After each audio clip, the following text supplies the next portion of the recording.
নির্বাচনের প্রস্তুতি নিয়ে সিইসির সঙ্গে বিএনপির বৈঠক। ভোটের অধিকার প্রতিষ্ঠার আহ্বান তারেক রহমানের। চরমপন্থা ও মৌলবাদের উত্থান ঠেকাতে ঐক্যবদ্ধ থাকার তাগিদ।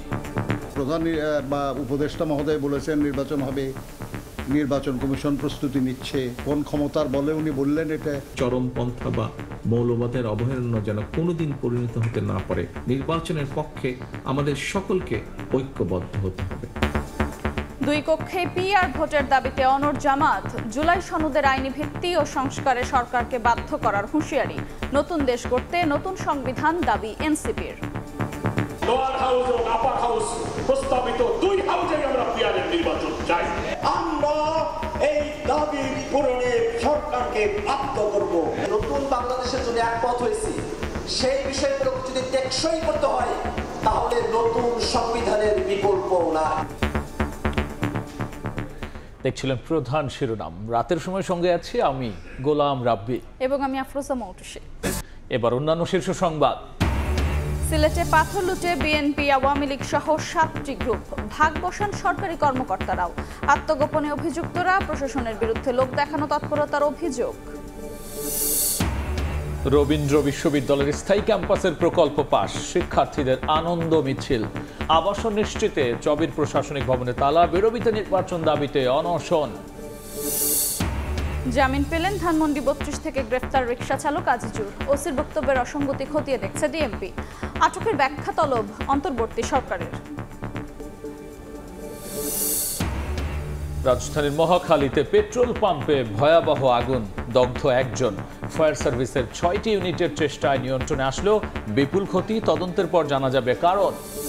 4 বছর 8 মাস এদের পিছনে ঘুরতেছি। ঘুরতে তো এখন বুঝতে পারি যে কখন কি বলে। লেখা দিল অক্টোবর মাসে যোগাযোগ করে। বছরের পর বছর ঘুরেও টাকা পাচ্ছেন না গ্রাহক। মরণাপন্ন 15টি জীবন বীমা কোম্পানি। আস্থা কমতে থাকা 14 বছরে পলিসি কমেছে 45-54 লাখ। সরকারের ব্যবস্থার তাগিদ।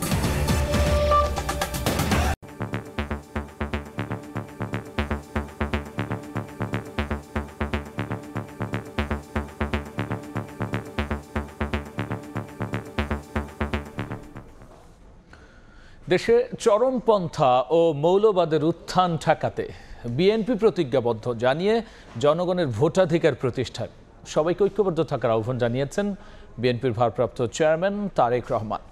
এদিকে সিইসির সঙ্গে বৈঠকের পর দলটির স্থায়ী কমিটির সদস্য নজরুল ইসলাম খান বলেছেন, ভোটে আইন শৃঙ্খলা পরিস্থিতি ঠিক রাখতে প্রয়োজনে অতিরিক্ত সেনা মোতায়েনের আশ্বাস দিয়েছে কমিশন।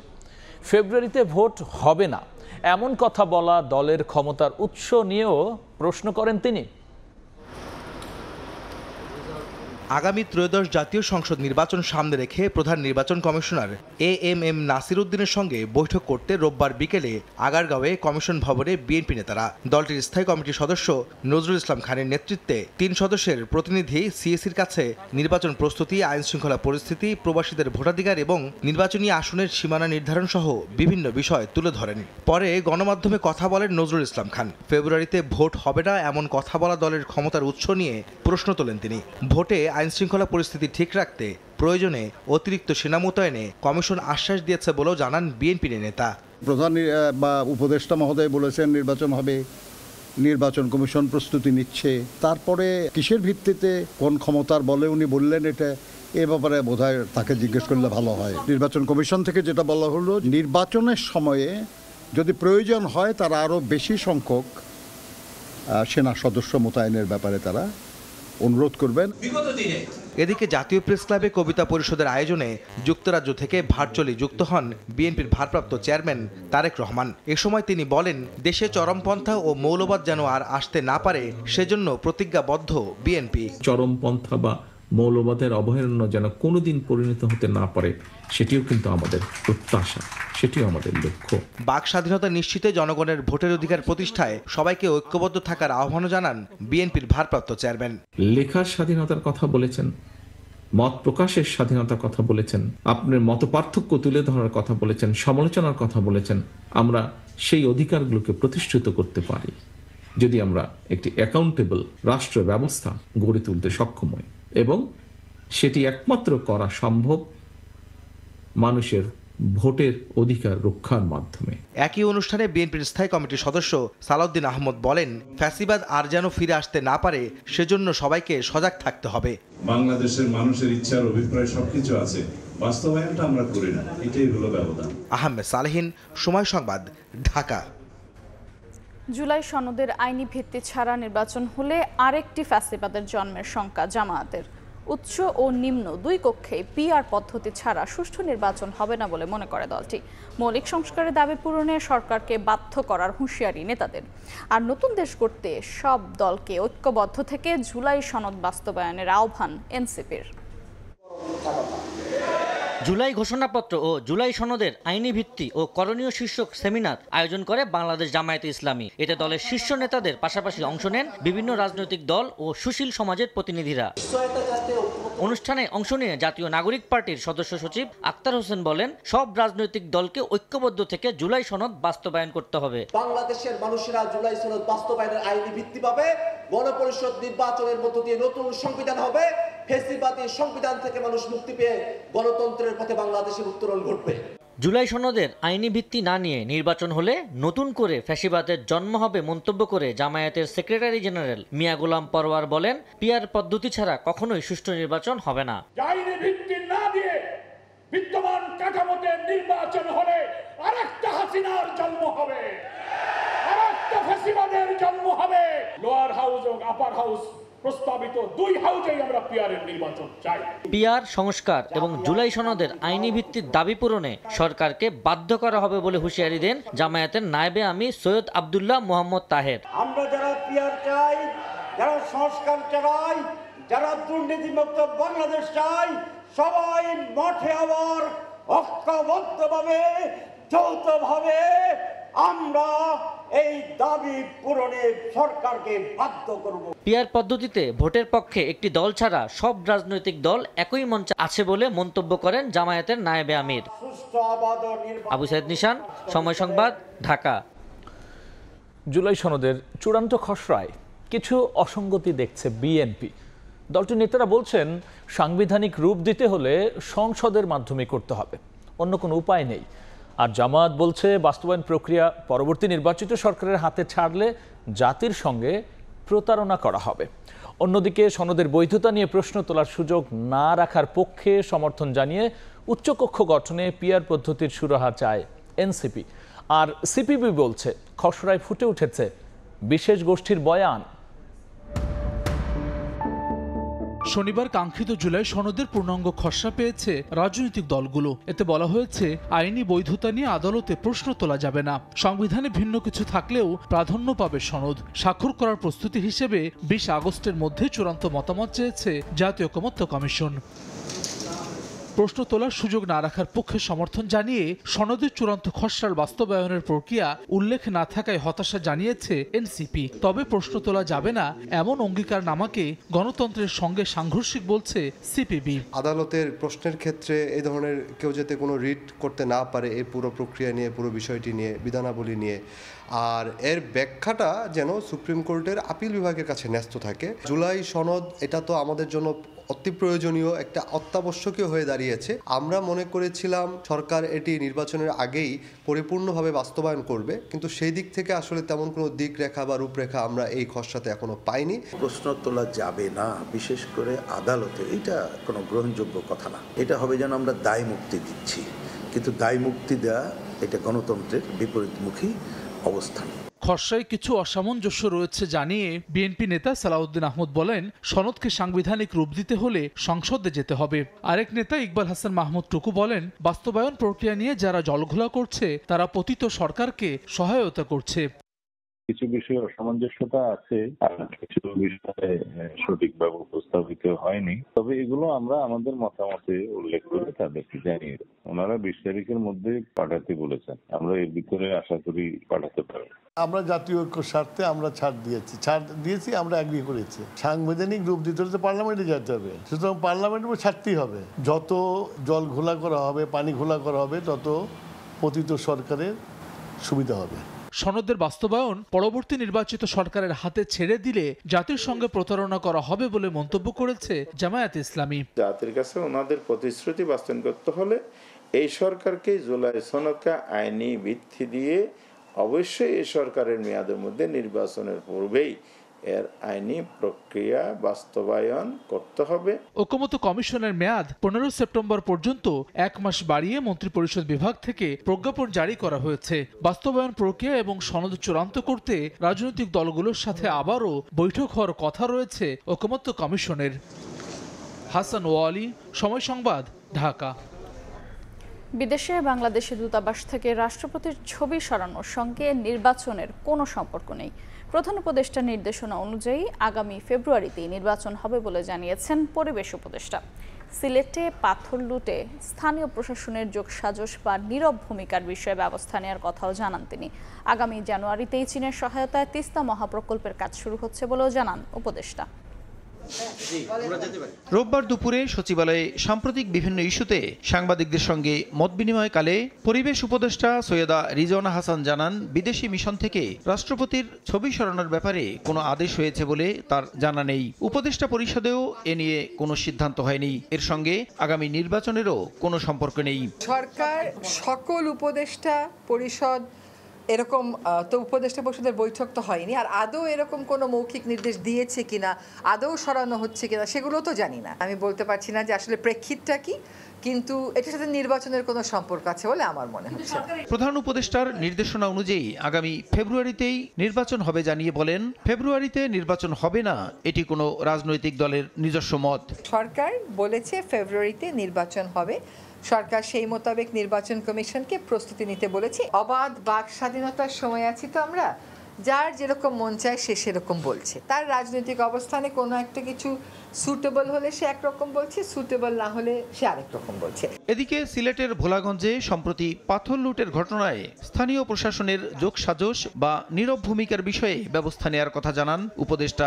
এইখানে যে ঐক্যটা গড়ে উঠেছে, এই ঐক্যটার বিপরীতে প্রশাসন হয় যোগসাজশ করেছে, নতুবা নীরব থেকেছে, বা দুটোই করেছে, এবং সেজন্য প্রশাসনের ব্যাপারে আমরা ব্যবস্থা নেব কিনা দ্রুতই দেখতে পাবেন। আগামী জানুয়ারি থেকেই 10 বছরের জন্য চীনের সঙ্গে তিস্তা মহাপ্রকল্পের কাজ শুরু হচ্ছে উল্লেখ করে উপদেষ্টা জানান, এই প্রকল্পের মাধ্যমে নদী ভাঙন, বন্যা নিয়ন্ত্রণ এবং শুষ্ক মৌসুমে সেচের পানি ধরে রাখাই প্রধান লক্ষ্য। প্রসূন আশিস, সময় সংবাদ, ঢাকা। স্থানীয় বিএনপি, আওয়ামী লীগ সহ 7টি গ্রুপে ভাগ হয়ে সিলেটে চলে পাথর লুট। আর এতে ভাগ বসিয়েছেন সরকারি কর্মকর্তা ও আইন শৃঙ্খলা রক্ষা বাহিনীর সদস্যরাও। এমনটাই অভিযোগ এলাকাবাসীর, যদিও জড়িত থাকার কথা অস্বীকার করেছেন অভিযুক্তরা। এদিকে পাথর উদ্ধারে প্রশাসনের তৎপরতাকে লোক দেখানো বলছে স্থানীয়রা। দিগেন সিংহ, নওশাদ আহমেদ চৌধুরীর ছবিতে দেখব আমিনুল ইসলামের রিপোর্ট। পাথরের সাথে কোনো কাঁসার মিট জবাই করে ফেলবে, জ্বালাও কথা বললে হবে না। এই পাথরটা তো উত্তোলন করা নিষেধ এখানে। আমি হইতে পারলাম না, আমি ব্যবসার সাথে জড়িত না। তাহলে আপনি পালিয়ে না, আমি ভাই।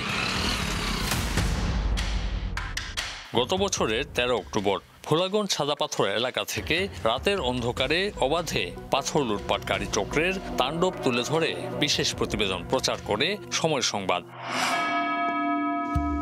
10 মাস পরের অবস্থা নিয়ে সারা দেশে সৃষ্টি হয়েছে তোলপাড়। এক সময়ের নয়নাভিরাম সাদা পাথর পর্যটন স্পট থেকে লুটে নেওয়া হয়েছে প্রায় 1.5 কোটি ঘনফুটের বেশি পাথর। প্রতিবাদে ফুঁসে উঠেছে গোটা দেশ।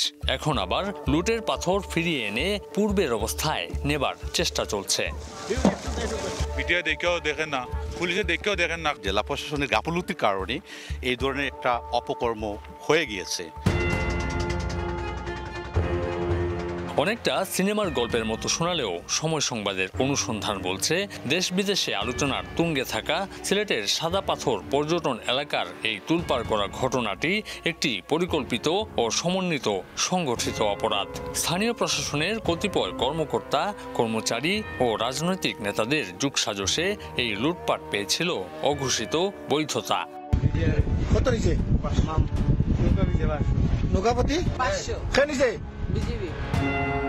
লুটপাট চলাকালে কোম্পানিগঞ্জ থানা পুলিশের ভূমিকা নিয়েও আছে নানা প্রশ্ন। ভালো লুট হয়েছে দেখে আমি যখন পুলিশ বাইরে ফোন দিয়েছিলাম, তখন বলে ভাই এখানে আমাদের ওসি স্যার না করছে, আমরা এখানে অভিযানে যেতে পারবো না। গেল বছরের আগস্ট থেকে ডিসেম্বরের শেষ দিক পর্যন্ত দিনে রাতে সাদা পাথরের নিকটবর্তী রেলওয়ে বাংকার এলাকা থেকে লুট হয় পাথর। এরপর সাদা পাথর পর্যটন স্পটের দিকে অগ্রসর হতে থাকে লুটেরা চক্র। এই লুটপাটে আলোচনায় আসে ধলাই নদের দুই তীরের দুই শাহাবুদ্দিনের নাম। নামের মিলের পাশাপাশি অবাক করা বিষয় হলো এই দুই শাহাবুদ্দিনের বাবার নামও একই, যদিও অমিল কেবল রাজনীতিতে, একজন বিএনপি এবং অন্যজন আওয়ামী লীগ নেতা। দুই শাহাবুদ্দিন ছাড়াও স্থানীয় আলফো চেয়ারম্যান সহ অন্তত 60টি গ্রুপের বিরুদ্ধে রয়েছে পাথর চুরি ও চাঁদাবাজির অভিযোগ। সদ্য সাবেক বিএনপির সভাপতি নির্দিষ্ট একটা বলয় ছিল, সেই বলয়টা কিন্তু লুটপাটে সরাসরি অংশগ্রহণ করেছে। কয়েক মাসে রেলওয়ে বাংকার এলাকা পরিণত হয় ধ্বংসস্তূপে। সাদা পাথর পর্যটন স্পটের প্রায় 50% পাথরই গায়েব করে দেয় লুটেরা চক্র।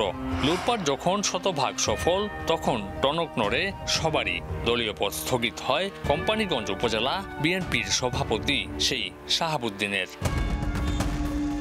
অভিযানের নামে জেলা প্রশাসন ও যৌথ বাহিনী তল্লাশি শুরু হয় পাথরবাহী ট্রাকগুলোতেও। আমার হাতে যে পাথরটি আপনারা দেখতে পাচ্ছেন, এই পাথরটি স্থানীয়ভাবে উত্তোলন করা নিষিদ্ধ, যেটি আসলে দেশীয় পাথর। এই এলাকাতে এলসির পাথর ঢাকায় যায় বলেই একটি প্রচারণা রয়েছে এবং এই এলসির পাথরের চাদরে মুড়িয়ে এই পাথরটি আসলে নিয়ে যাওয়া হচ্ছে অনেকটা কৌশলে। এসব ট্রাকের সঙ্গে চুরি হওয়া পাথর পরিবহনে কিভাবে চুক্তি হয়েছিল তা জানার চেষ্টা করে সময় সংবাদ। মাল কিনছেন, মালটা কিনে ট্রান্সপোর্টে দিয়েছেন, ভাই আমার মালটা এই জায়গায় পাঠাই দিবেন আপনার ট্রান্সপোর্টের গাড়িতে। তখন ট্রান্সপোর্ট আঙ্গরে কল দিব, ভাই এই জায়গায় মাল আছে, যাইবেন এত টাকা ভাড়া, তখন আমরা পোষাইলে যাই। এদিকে অভিযান শুরু হওয়ায় গা ঢাকা দেন লুটপাটে অংশ নেয় অভিযুক্ত সকল গ্রুপের নেতারাই। ভারতে পালিয়ে যাওয়ার গুঞ্জন ওঠে বিএনপি নেতা শাহাবুদ্দিনের। লাপাত্তা আওয়ামী লীগের শাহাবুদ্দিনও। টানা 3 দিন চেষ্টার পর খোঁজ মেলে বিএনপির পদ স্থগিত হওয়া নেতা শাহাবুদ্দিনের। নিজেকে নির্দোষ দাবি করেন তিনি। একইভাবে নিজেকে নির্দোষ দাবি করেছেন আওয়ামী লীগের শাহাবুদ্দিনও। আমি সিও সাহেবের সাথে সরাসরি কথা বলছি, দেখা করছি, উনি বলছেন এটা আমার দায়িত্বে পড়ে না। এবং আমি ডিসি সাহেবের সাথে কথা বলছি, বারবার আমরা ডিসি সাহেবের সাথে কথা বলছি এবং এসপি সাহেবের সাথে দেখা করছি, কথা বলছি, কিন্তু সবাই বলছে দেখবো, আমরা দেখবো। কিন্তু এই দেখতে যেতে তাদের এই দেখতে যেতে এইগুলো সব এই লুটপাট হয়ে গেছে। এখন সবাই দায় আমার উপরে চাপাইতেছে। আমি এই ব্যাপারে কিছু জানি না, যে যার মতো করে পারে আনছে, এরা হয়তো উদ্দেশ্য হতে পারে যে আমি এগুলা করছি। এদিকে অভিযুক্ত আলফো চেয়ারম্যানের খোঁজে তার থানাবাজার এলাকায় ভাড়া বাসায় গিয়ে তাকে পাওয়া যায়নি। তবে অভিযোগ অস্বীকার করেছেন তার স্বজনরা। আমাদের ফ্যামিলি পাথরের সাথে কোনো সংযোগ নাই। এদিকে স্থানীয় উপজেলা নির্বাহী কর্মকর্তার উপস্থিতিতেই পাথর লুটপাটের অভিযোগ ওঠে। সময় সংবাদের হাতেও আসে এমন একটি ভিডিও। স্থানীয়দের অভিযোগ, পাথর লুটের টাকার ভাগ পেতেন উপজেলা প্রশাসনের এই সর্বোচ্চ কর্মকর্তাও। ডিসি সাহেবকে বলেছি, টিএনও সাহেবকে বলেছি, ওসি সাহেবকে বললে ওসি সাহেব বলেন যে টিএনও সাহেব ডিসি সাহেব যদি আমাকে সহযোগিতা না করে আমরা কি করব। প্রথম আমাদের কথা শুনতো, অভিযানে যাইতো। এই 4-5 মাস যাবত তারা আর কোনো কথা শুনে না। অন্যদিকে অভিযোগ অস্বীকার করেছেন কোম্পানীগঞ্জ উপজেলা নির্বাহী অফিসারও। যদি আমাদের বিরুদ্ধে অভিযোগ থাকে তাহলে আমাদের ঊর্ধ্বতন কর্তৃপক্ষের কাছে সেটা যাওয়ার সুযোগ আছে। সাদা পাথর পর্যটন এলাকায় লুটপাটে নিজেদের জড়িত থাকার বিষয়টি অস্বীকার করেছে পুলিশ এবং বিজিবিও। প্রশ্নই আসে না, যদি কেউ বলতে পারে পাথরের সাথে কোনো কাঁসার মিল, ওখান থেকে আমি চাকরি ছেড়ে এখন চলে যাবো। আমরাও কিছু লোক আইডেন্টিফাই করতে পেরেছি, চিনি, জানি, সো আমরাও হেল্প করব। যদি আমাদের কারো ইনভলভমেন্ট থাকে, এক্ষেত্রে ব্যস্ততা থাকে, সেটার বিষয়ে আমরা দেখব। এদিকে ব্যাপক হরিলুটের মধ্যে পরিবেশ বিপন্ন হওয়ার খবরে চলতি বছরের জুন মাসেই জাফলং এলাকা পরিদর্শনে এসে পাথর কোয়ারি খুলে না দেওয়ার কথা বলায় 2 উপদেষ্টার গাড়িবহর আটকে বিক্ষোভ করে পাথর উত্তোলনে সম্পৃক্ত চক্র। বিক্ষোভের এক পর্যায়ে সাদা পাথর এলাকা পরিদর্শন না করেই ঢাকায় ফিরে যেতে হয় 2 উপদেষ্টাকে। লুটপাটকারী চক্রের সদস্যরা নিঃসন্দেহে এলাকায় প্রভাবশালী, তবে তার চেয়েও শক্তিশালী সরকার এবং বিচার বিভাগ, এটাই মনে করেন সাধারণ মানুষ। তাই ন্যায় বিচার নিশ্চিত হলে এমন অপরাধ আর সংঘটিত হবে না বলে মনে করেন সুধীজনরা। আমিনুল ইসলাম, সময় সংবাদ, সাদা পাথর, সিলেট। রাতের সময়ে আরও থাকছে। চাঁপাইনবাবগঞ্জে তেলবাহী ট্রেনের 5টি ওয়াগন লাইনচ্যুত, আটকা পড়েছে 2টি যাত্রীবাহী ট্রেন, রাজশাহীর সঙ্গে যোগাযোগ বন্ধ। গণ অনশন কর্মসূচির পর একনেকে পাশ হলো রবীন্দ্র বিশ্ববিদ্যালয়ের স্থায়ী ক্যাম্পাস নির্মাণ প্রকল্প। 519 কোটি টাকার প্রকল্প অনুমোদনের খবরে উচ্ছ্বসিত শিক্ষক শিক্ষার্থীরা। এদিকে চট্টগ্রাম বিশ্ববিদ্যালয়ে আবাসন সমস্যা দূর করার দাবিতে বিক্ষোভ হয়েছে। এছাড়া ছাত্র সংসদ নির্বাচনের দাবিতে আমরণ অনশন করছেন রংপুরের বেগম রোকেয়া বিশ্ববিদ্যালয়ের শিক্ষার্থীরা। 2018 সাল থেকে সিরাজগঞ্জের শাহজাদপুর পৌর শহরের বিভিন্ন প্রান্তে 8টি ভাড়া ভবনে চলছে একাডেমিক ও প্রশাসনিক কার্যক্রম। স্থায়ী ক্যাম্পাসের দাবিতে গণ অনশনের দ্বিতীয় দিনে পাশ হয় প্রকল্প। অনশন ভেঙে আনন্দ উচ্ছ্বাসে মেতে ওঠেন শিক্ষার্থীরা। প্রকল্প পাশ করায় অন্তর্বর্তী সরকারকে ধন্যবাদ জানিয়ে দ্রুত বাস্তবায়নের দাবি জানান শিক্ষক শিক্ষার্থীরা।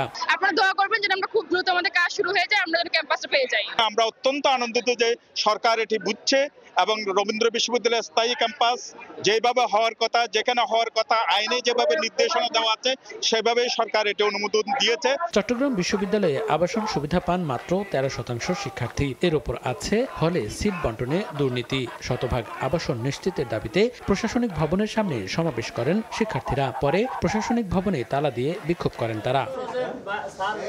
রংপুরে বেগম রোকেয়া বিশ্ববিদ্যালয়ে একাডেমিক ভবনের ফটকে তালা দিয়ে ছাত্র সংসদ নির্বাচনের দাবিতে আমরণ অনশন করছেন শিক্ষার্থীরা। তাদের দাবি 2.5 মাস ধরে আন্দোলন করলেও আমলে নিচ্ছে না বিশ্ববিদ্যালয় প্রশাসন। কর্তৃপক্ষ বলছে ছাত্র সংসদ বিশ্ববিদ্যালয়ের আইনে সংযুক্ত করতে কমিটি গঠন করা হয়েছে। 25 সেপ্টেম্বরের মধ্যে ছাত্র সংসদ নির্বাচনের সময়সীমা বেঁধে দেন শিক্ষার্থীরা। মনিরুজ্জামান প্রান্ত, সময় সংবাদ। ধানমন্ডি 32 নম্বরে বঙ্গবন্ধু শেখ মুজিবুর রহমানের প্রতি শ্রদ্ধা নিবেদন করতে এসে হেনস্থার শিকার হওয়ার পর গ্রেফতার রিকশার চালক আজিজুর রহমানকে হত্যা চেষ্টা মামলায় জামিন দিয়েছেন আদালত। এদিকে ওসির কাছে তাকে গ্রেফতারের ব্যাখ্যা তলব করেছে অন্তর্বর্তী সরকার। ওসির সাম্প্রতিক কর্মকাণ্ড ও বক্তব্যের অসঙ্গতি ডিএমপি খতিয়ে দেখছে বলেও জানানো হয়েছে।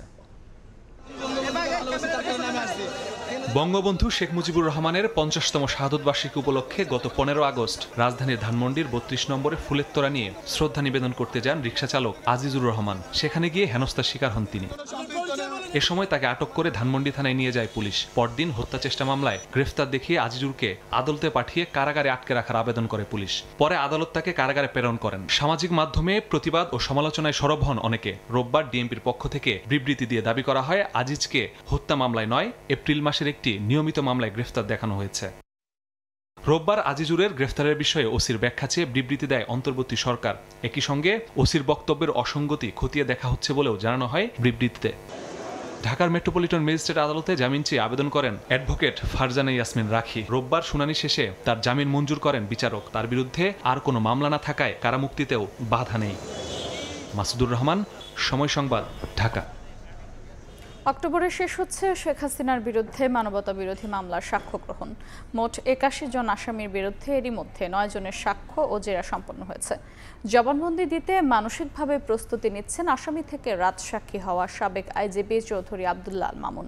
ট্রাইব্যুনালের প্রসিকিউশন বলছে মামুনের সঙ্গে আলোচনা করেই ঠিক হবে সাক্ষ্য গ্রহণের তারিখ। শাসক শেখ হাসিনার শাসনামলে সংগঠিত 81 জন সাক্ষীর মধ্যে এরই মধ্যে 9 জনের সাক্ষ্য গ্রহণ শেষ হয়েছে।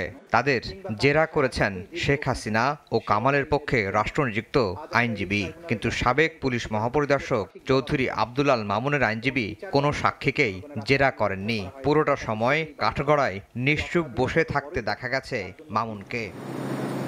আসামি থেকে রাজসাক্ষী হওয়া মামুন কবে ট্রাইব্যুনালে জবানবন্দি দিচ্ছেন এ নিয়ে এখন যত কৌতূহল। তার আইনজীবী বলছেন মানসিকভাবে প্রস্তুত হচ্ছেন সাবেকেই পুলিশ মহাপরিদর্শক। ট্রাইব্যুনালের প্রসিকিউশন বলছে মামুনের সঙ্গে আলোচনা করেই ঠিক হবে সাক্ষ্য গ্রহণের তারিখ।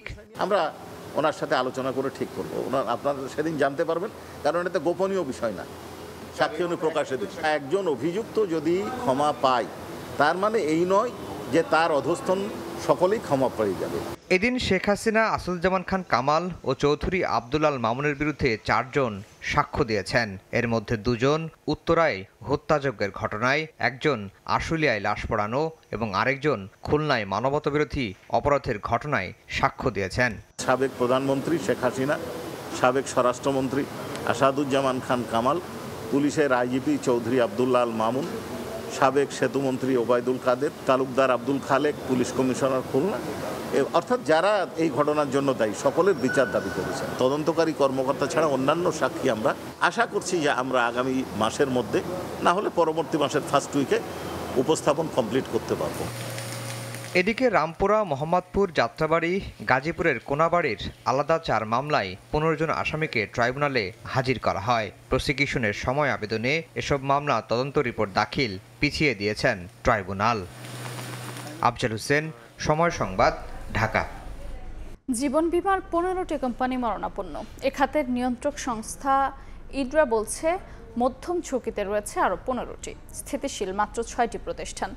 শুধু তাই নয়, গ্রাহকের পাওনা টাকা পরিশোধ না করার প্রবণতাও বাড়ছে। যদিও গুটি কয়েক কোম্পানির জন্য পুরো খাতকে ভুগতে হচ্ছে বলে দাবি তুলনামূলক ভালো অবস্থানে থাকা প্রতিষ্ঠানগুলোর। নাজুক পরিস্থিতির উন্নয়নে সরকারকে পাশে চায় বিমা কোম্পানি মালিকদের সংগঠন বাংলাদেশ ইন্স্যুরেন্স অ্যাসোসিয়েশন BIA। দ্রুতই পদক্ষেপ নেওয়ার আশ্বাস এডরার।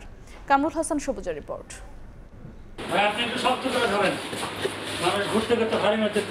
রাজধানীর বিজয়নগরে একটি বীমা কোম্পানির প্রধান কার্যালয়ে ঢুকতেই শোনা গেল একজন গ্রাহকের এমন ক্ষোভের কথা। প্রতিষ্ঠানটির সিনিয়র ভাইস প্রেসিডেন্টের কক্ষে ঢুকতেই বোঝা গেল 2021 সালে মেয়াদ শেষ হয়েছে। সেই বীমার টাকার জন্য এখনো ঘুরছেন একজন গ্রাহক।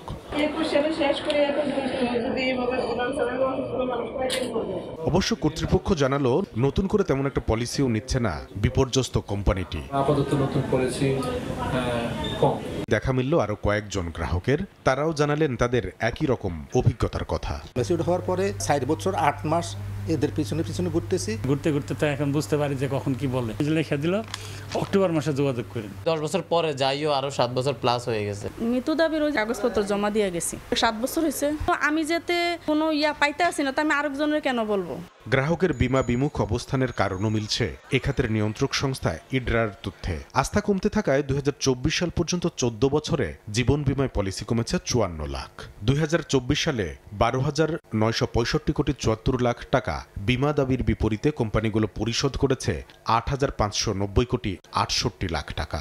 অর্থাৎ দাবি করা প্রায় 34% টাকা পাননি গ্রাহকরা। আর চলতি বছরের প্রথম প্রান্তিকে দাবি করা 6,375 কোটি 68 লাখ টাকার মধ্যে কোম্পানিগুলো গ্রাহককে দিতে পারেনি প্রায় 63% অর্থ। অবশ্য এই সময় বীমা দাবির শতভাগ অর্থ পরিশোধ করেছে এমন কোম্পানির সংখ্যা বেড়েও হয়েছে দ্বিগুণ।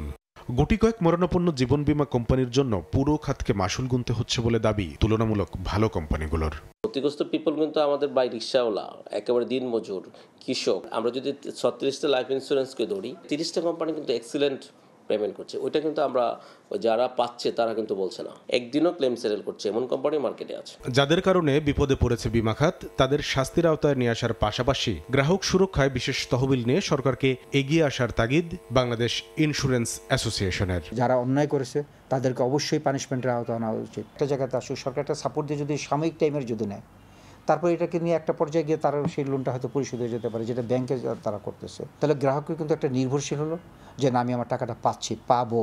ইডরা বলছে দুর্বল কোম্পানিতে চলমান বিশেষ অডিট শেষ হলেই নেওয়া হবে ব্যবস্থা। আইডিআর এর পর্যবেক্ষণে লাইফের মোট 15টি কোম্পানি উচ্চ ঝুঁকিতে রয়েছে, 15টি মধ্যম ঝুঁকিতে রয়েছে। কিছু বিশেষ অডিটের ব্যবস্থা করেছে। প্রাপ্ত তথ্যের ভিত্তিতে এই কোম্পানিগুলোর বিরুদ্ধে ক্লেম সেটেলমেন্টের জন্য ব্যবস্থা নেওয়া হবে। দেশে মোট 36টি জীবন বীমা কোম্পানির মধ্যে শেয়ার বাজারে তালিকাভুক্ত রয়েছে 15টি প্রতিষ্ঠান। কামরুল হাসান সবুজ, সময় সংবাদ, ঢাকা। রাতের সময় আরো থাকছে। বসুন্ধরা কিংসের অসহযোগিতায় হতাশ বাফুফে। জাতীয় দলের ক্যাম্পের জন্য ফুটবলার চেয়েও মেলেনি সাড়া। জরুরি সভায় ক্লাবটিকে আবারও চিঠি পাঠানোর সিদ্ধান্ত। চাঁপাইনবাবগঞ্জের আমনুরা জংশনে তেলবাহী ট্রেনের 5টি ওয়াগন লাইনচ্যুত হয়েছে, আটকা পড়েছে 2টি যাত্রীবাহী ট্রেন। এ বিষয়ে বিস্তারিত জানাতে ঘটনাস্থল থেকে সরাসরি যুক্ত হচ্ছেন সহকর্মী জাহাঙ্গীর আলম। যাচ্ছি তার কাছে।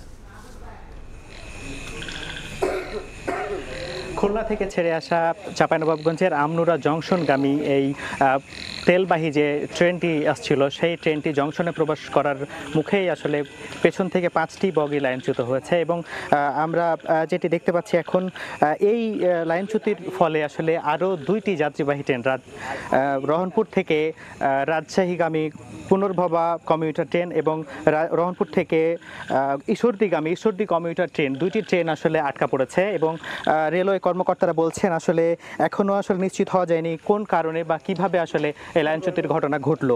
তবে তারা বলছেন যে ঈশ্বরদী থেকে উদ্ধারকারী দল ইতিমধ্যে রওনা দিয়েছেন এবং তারা এই মুহূর্তে রাস্তায় রয়েছেন। অল্প কিছুক্ষণের মধ্যে আসলে উদ্ধার কাজ শুরু হবে এমনটাই বলছেন তারা। এবং 5টি এই যে লাইনচ্যুতি হওয়া যে ট্রেনটি এই ট্রেনটি আসলে আমরা জংশনেই অবস্থিত যে পাওয়ার প্ল্যান্ট বৈদ্যুতিক যে উৎপাদন কেন্দ্র রয়েছে সেখানেই আসলে তেলের সরবরাহের জন্যই মূলত এই ট্রেনটি আসছিল। আসার মধ্যেই 150 থেকে 200 মিটারের মধ্যেই সে ট্রেনটি কিন্তু লাইনচ্যুতির ঘটনা ঘটে এবং এই লাইনচ্যুতির ঘটনার কারণে যে 2টি ট্রেন এই মুহূর্তে আটকা পড়েছে রেলওয়ে কর্মকর্তারা বলছে অল্প কিছুক্ষণের মধ্যে উদ্ধারকারী দল তারা ঘটনাস্থলে প্রবেশ করলে আসলে উদ্ধার কাজ শেষে তারা এই ট্রেন দুটি ছেড়ে দিবে। এবং রেলওয়ে কর্মকর্তাদের আমরা জানতে চেয়েছিলাম আসলে কি ঘটনার কারণে বা কেন আসলে এই লাইনচ্যুতির ঘটনা ঘটলো। তারা বলছে এটি আসলে এই বিষয়ে তদন্ত না করে বা আরও বিষয়ে আসলে আরও বিস্তারিত না জানতে পেরে তারা আসলে এই মুহূর্তে বলতে পারছেন না কি কারণে বা কেন আসলে এই ঘটনাটি ঘটেছে। তো এই ছিল চাঁপাইনবাবগঞ্জের আমরুরা জংশন থেকে ট্রেন লাইনচ্যুতির ঘটনার সর্বশেষ। তেলবাহী ট্রেনের বগি লাইনচ্যুতির খবর নিয়ে আমরা সরাসরি ছিলাম চাঁপাইনবাবগঞ্জে। এদিকে রাজধানীর মহাখালীতে ভয়াবহ আগুনে পুড়েছে একটি পেট্রোল পাম্প, দগ্ধ হয়েছেন একজন, পুড়ে গেছে একটি তেলবাহী লরি। সন্ধ্যা 7:18 ইউরেকা পেট্রোল পাম্পে আগুন লাগার খবর পায় ফায়ার সার্ভিস। একে একে ঘটনাস্থলে আসে 11টি ইউনিট, তবে 6টি ইউনিটের চেষ্টায় আগুন নিয়ন্ত্রণে আসে। প্রত্যক্ষদর্শীরা জানান আগুন লাগার পরপরই বেশ কয়েকবার বিস্ফোরণের শব্দ পান তারা। এ সময় একটি তেলবাহী লরি পুড়ে যায়, দগ্ধ হন চালক। তাৎক্ষণিক আগুনের কারণ ও ক্ষয়ক্ষতির বিষয়ে জানাতে পারেনি ফায়ার সার্ভিস।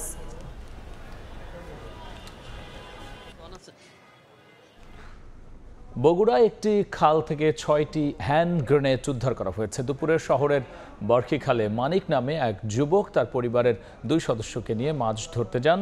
খালের পানি নিষ্কাশনের সময় 2 দফায় 2টি করে 4টি গ্রেনেড ওঠে। পরে খবর পেয়ে পুলিশ ও সেনাবাহিনী ঘটনাস্থলে যায়। পরে সেনা সদস্যরা ওই খালে অভিযান চালিয়ে আরও 2টি হ্যান্ড গ্রেনেড উদ্ধার করেন। পরে বগুড়া সেনানিবাসের বোম্ব ডিসপোজাল ইউনিটের বিশেষায়িত একটি দল ঘটনাস্থলের পাশের খোলা মাঠে গ্রেনেডগুলো বিস্ফোরণের সাহায্যে নিষ্ক্রিয় করে।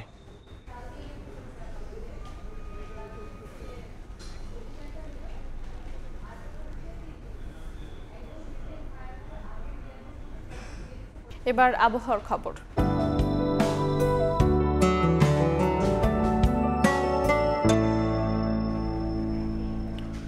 দেখে নেব এখনকার বাতাসের মানসূচক। বায়ুমান বিষয়ক সংস্থা আইকিউ এয়ারের সূচক অনুযায়ী বাংলাদেশে এখনকার বাতাসের মান: ঢাকা বিভাগের বায়ুর মান 55, যা সন্তোষজনক, বাতাসের আর্দ্রতা 76%। চট্টগ্রাম বিভাগে বায়ুর মান 57, এটিও সন্তোষজনক, বাতাসের আর্দ্রতা 88। রাজশাহী বিভাগে বায়ুর মান 66, যেটি সন্তোষজনক, আর্দ্রতা 84। সিলেট বিভাগে বায়ুর মান 84, এটিও সন্তোষজনক, বাতাসের আর্দ্রতা 76%। খুলনা বিভাগের বায়ুর মান 60, যা সন্তোষজনক, বাতাসের আর্দ্রতা 80। বরিশাল বিভাগে বায়ুর মান 54, এটিও সন্তোষজনক, আর্দ্রতা 82। রংপুর বিভাগের বায়ুর মান 64, যেটি সন্তোষজনক, বাতাসের আর্দ্রতা 70। ময়মনসিংহ বিভাগে বায়ুর মান 65, এটিও সন্তোষজনক, বাতাসের আর্দ্রতা 77%। সারা দেশে বায়ুর মান সবচেয়ে ভালো বরিশালে 54 আর সবচেয়ে খারাপ সিলেটে 84। দেশের বাইরের খবর। যুক্তরাষ্ট্রের নিউ ইয়র্কে একটি রেস্তোরাঁয় বন্দুকধারীদের গুলিতে অন্তত 3 জন নিহত হয়েছেন, আহত হয়েছেন আরও 8 জন। স্থানীয় সময় রোববার ভোরের দিকে ব্রুকলিনের ক্রাউন হাইটস এলাকায় test of the city lounge নামের এক রেস্টুরেন্টে এই ঘটনা ঘটে। পুলিশ জানায় আকস্মিক কয়েকজন অস্ত্রধারী রেস্তোরাঁয় প্রবেশ করে এলোপাতাড়ি গুলি চালায়। খবর পেয়ে দ্রুত ঘটনাস্থলে পৌঁছায় নিরাপত্তা বাহিনীর সদস্যরা। 36টি গুলির খোসা উদ্ধার করা হয়। বন্দুকধারীদের ধরতে অভিযান চালাচ্ছে পুলিশ। বসুন্ধরা কিংসের অসহযোগিতায় ক্ষতিগ্রস্ত হচ্ছে জাতীয় দলের ক্যাম্প। ন্যাশনাল টিমস কমিটির জরুরি বৈঠক শেষে এমন মন্তব্য সদস্য আমিরুল ইসলাম বাবুর। তিনি দাবি করেন, ফুটবলার চেয়ে ক্লাবের সঙ্গে বারবার যোগাযোগের চেষ্টা করে ব্যর্থ হয় বাফুফে, তাই সিদ্ধান্ত নেওয়া হয়েছে চিঠি দেয়া। এর প্রেক্ষিতে কোনো জবাব না এলে চূড়ান্ত সিদ্ধান্ত নেবে বাংলাদেশ ফুটবল ফেডারেশন। বসুন্ধরা কিংসের ফুটবলার না ছাড়ার লম্বা ফিরিস্তি জাতীয় দল ব্যবস্থাপনা কমিটির সদস্য আমিরুল ইসলাম বাবুর। সম্প্রতি এই ঘটনার পুনরাবৃত্তি হয়েছে বলেই বিষয়টি আলোচনায়। যদিও ফিফা উইন্ডোর ঠিক কতদিন আগে ফুটবলার ছাড়তে বাধ্য ক্লাব মেলেনি তার জবাব। বিভিন্ন ক্লাব থেকে আসা ফুটবলারদের মাঝে কম্বিনেশন সেট করতেই একটু লম্বা সময় নিয়ে ক্যাম্পের আয়োজন করে জাতীয় দল ব্যবস্থাপনা কমিটি। তাই বসুন্ধরা কিংসের 10 ফুটবলার ছাড়া এবারের ক্যাম্প ক্ষতিগ্রস্ত হচ্ছে কিনা প্রশ্ন ছিল বাফুফের কাছে। অবভিয়াসলি 100% হচ্ছে, কারণ আপনি একটা টিম যখন আপনি যাবেন একটা জায়গায়, আজকে প্ল্যানিং আসছে, আপনার প্ল্যানিং আছে না, 5 জন প্লেয়ার তো ঠিকই আপনার আমাদের 23-তে চলে গেছে, বসুন্ধরা কিংসেরই তো প্লেয়ার গিয়েছে না। নির্ধারিত সময়ে ফুটবলার পেতে বসুন্ধরার সঙ্গে যোগাযোগের সর্বোচ্চ চেষ্টাই নাকি চালিয়েছে বাফুফে, তবে ক্লাবের পক্ষ থেকে মেলেনি কোনো সাড়া। আমরা অনেকেই চেষ্টা করেছি ইমরুল ভাইয়ের সঙ্গে কথা বলতে, এবং সেই সঙ্গে বসুন্ধরা কিংসের দলীয় ম্যানেজারের সঙ্গে আমরা চেষ্টা করেছি কথা বলার জন্য, কিন্তু তাদের ফোনে রিং হওয়া সত্ত্বেও তারা ফোন রিসিভ করে নাই, আমরা কেউই তাদের সঙ্গে কোনো যোগাযোগ করতে পারি নাই। তাই বাধ্য হয়ে চিঠি পাঠাচ্ছে ফেডারেশন। এরপরও কোনো জবাব না এলে আবারও জরুরি বৈঠকে বসবে ন্যাশনাল টিমস কমিটি। আমরা বসুন্ধরা কিংসকে আজকে একটা চিঠি দিব, তারা জানি তাদের খেলোয়াড়দেরকে আমাদের প্র্যাকটিসে জয়েন করানো হয়, আর যদি এর মধ্যে কোনো রকমের আমরা কোনো সাড়া কোনো কিছু না পাই, within 3 or 4 days another emergency meeting. Nepal match সামনে রেখে চলা জাতীয় দলের ক্যাম্পে বসুন্ধরা কিংসের ফুটবলার যোগ দেওয়ার কথা ছিল 15 অগাস্ট। তবে হঠাৎই ক্লাবের পক্ষ থেকে চিঠি দিয়ে বাফুফেকে জানানো হয় ফুটবলার ছাড়বে না প্রিমিয়ার লিগের সাবেক চ্যাম্পিয়নরা। SM ইকবাল, সময় সংবাদ, ঢাকা। এ পর্যায়ে শীর্ষ সংবাদ জানিয়ে দিচ্ছি আরেকবার। নির্বাচনী প্রস্তুতি নিয়ে সিইসির সঙ্গে বিএনপির বৈঠক। ভোটের অধিকার প্রতিষ্ঠার আহ্বান তারেক রহমানের। চরমপন্থা ও মৌলবাদের উত্থান ঠেকাতে ঐক্যবদ্ধ থাকার তাগিদ। 2 কক্ষে পিআর ভোটের দাবিতে অনড় জামাত। জুলাই সনদের আইনি ভিত্তি ও সংস্কারে সরকারকে বাধ্য করার হুঁশিয়ারি। নতুন দেশ গড়তে নতুন সংবিধান দাবি এনসিপির। এবং রাজধানীর মহাখালীতে পেট্রোল পাম্পে ভয়াবহ আগুন, দগ্ধ 1 জন। ফায়ার সার্ভিসের 6টি ইউনিটের চেষ্টায় নিয়ন্ত্রণে আসলো বিপুল ক্ষতি। তদন্তের পর জানা যাবে কারণ। এই ছিল রাতের সময়, সঙ্গেই থাকুন সময়।